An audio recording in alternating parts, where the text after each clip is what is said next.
High বন্ধুরা, কেমন আছে সবাই? আশা করি ভালো আছে। তো ফাইনালি আমিও ভালো আছি। তো আমরা জাম রাত্রি 12টা থেকে সকাল এখন বাজে 1টা, এইমাত্র ফারাক্কার গেট ঢুকছি।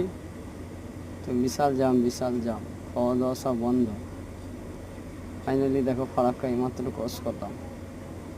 রাত্রি 12টা থেকে এখন 1টা বাজছে, তো মোটামুটি 24 ঘন্টা। এখন কতদিন চলবে জাম? তো বন্ধুরা যারা আসছো, খাবার দাবার নিয়ে আসবে আশা করি। প্রচণ্ড জাম। তো দেখো নতুন ব্রিজ তৈরি হয়েছে, তার কারণে এই জাম। তো নতুন ব্রিজ এখন টাইম লাগবে।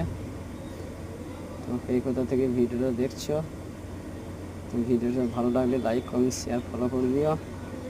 দেখো ফাইনালি এই ফারাক্কা এখন পার হচ্ছি, মাত্র ঢুকলাম। কী অবস্থা, এত জাম, মানুষ, ড্রাইভারদের যে কষ্ট তা বলে বোঝানো যাবে না। তো কী করার হচ্ছে, কিছু করার তো নয়, ড্রাইভারদের জীবন তো এরকমই, তাই না? তো ফাইনালি দেখো এখন 1টা বাজে। তো মৌসুমটা খুবই সুন্দর।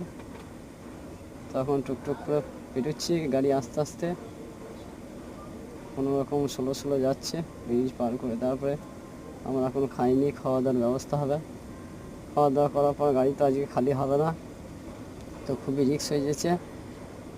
ফারাক্কা ব্রিজের জন্য টাইম মতো পৌঁছাতে পারছি না, খালির আশঙ্কা খুবই কম হয়ে যাচ্ছে।